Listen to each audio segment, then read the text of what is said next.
বিগত বছরের ইতিহাসে যে সমস্ত প্রশ্নগুলো এসেছে সেগুলো একটু ভালো করে পড়ো, আর এর সাথে সংসদ নমুনা প্রশ্ন সেগুলো ভালো করে পড়বে।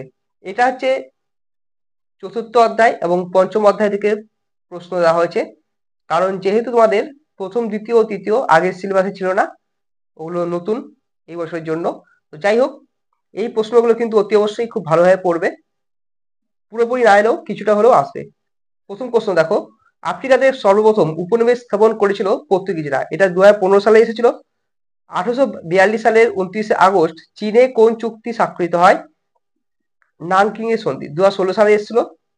ইন্দোনেশিয়া কোন ইউরোপীয় দেশের উপনিবেশ ছিল? হল্যান্ড।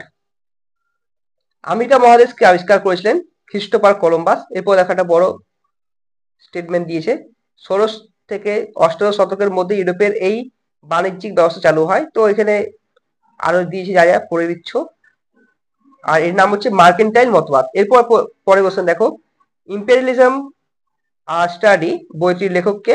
J A Hobson. এরপর দেখো পুরো এটা, ক্যান্টনে বাণিজ্যরত বিদেশি বণিকদের চীনা বাণিজ্যিক ও ফৌজদারি আইন মেনে চলতে হতো এবং তাদের চীনা আদব কায়দা ও ভাষা শিক্ষা, বাণিজ্য কুঠিতে আগ্নেয়াস্ত্রের প্রবেশ ও দাস নিয়োগ নিষিদ্ধ ছিল।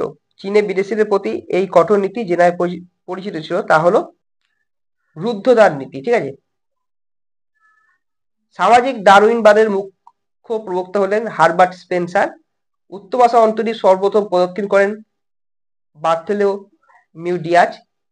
দ্য ওয়েলথ অফ নেশন গ্রন্থের লেখক অ্যাডাম স্মিথ। পরে কোশ্চেন দেখো, এগুলো কোন দেশ মশলা দ্বীপপুঞ্জ নামে খ্যাত ছিল? ইন্দোনেশিয়ার মালাক্কা। 1843 সালে চীনে কোন চুক্তি স্বাক্ষরিত হয়? বগের সন্ধি। জাপান কবে চীনের কাছে 21 দফা দাবি পেশ করেছিল? 1915 সালে। পরে যে কোশ্চেনগুলো আছে একবার দেখে নাও, আর বলছি না। এরপরে যে কোশ্চেনগুলো আছে তোমরা একটু ভালোভাবে দেখে নাও, কারণ এখান থেকে অনেক কটা কোশ্চেন ইম্পর্টেন্ট। আর 21 নম্বর প্রশ্নটা তোমাদের, এটা বাড়ির কাজ, কমেন্টে জানাবে। এরপরে কোশ্চেনগুলো দেখে এক এক করে,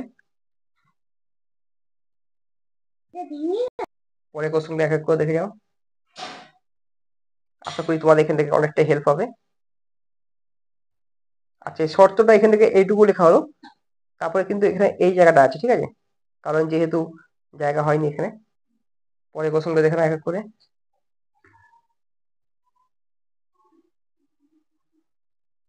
সব অ্যান্সার দেওয়া আছে মোটামুটি এখানে সব। এরপরে দেখো লাস্ট চ্যাপ্টার, ঔপনিবেশিক নিয়ন্ত্রণ যন্ত্রসমূহ। এখান থেকে কি রয়েছে দেখো। সঠিক ব্যাখ্যা যে অবশিল্পায়ন হলো শিল্পায়নের বিপরীত অবস্থা, কারণ কোম্পানি শোষণ শুল্ক নীতির কারণে কুটির শিল্প ধ্বংস হয়, কাজে নেই অবশিল্পায়ন শিল্পায়নের বিপরীত অবস্থা। পরে কোশ্চেনগুলো দেখো একটু ভালো করে, আশা করি এর মধ্যে কিছু হলেও আসবে।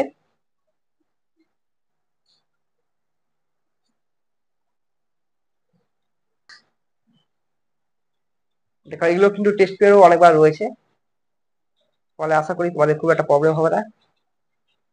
এই প্রশ্নগুলো খুব ভালোভাবে পড়বে। তাছাড়া টেস্ট পেপার থেকে যে প্রশ্ন রয়েছে, মডেল সেট রয়েছে উচ্চ মাধ্যমিক শিক্ষা সংসদ থেকে, দরকার হলে আমার প্লে লিস্টে গিয়ে চেক করো। আর তোমরা ভালোভাবে পড়ো, তাহলে আশা করি তোমাদের পরীক্ষা খুব ভালো করে হবে। ইতিহাস পরীক্ষা নিয়ে কোনো টেনশন হবে না। আর যারা চ্যানেলটি এখনো সাবস্ক্রাইব করনি তারা অতি অবশ্যই সাবস্ক্রাইব করো। আর যদি কোনো অসুবিধা হয় কমেন্ট করে জানাবে, বন্ধুদের মধ্যে শেয়ার করবে।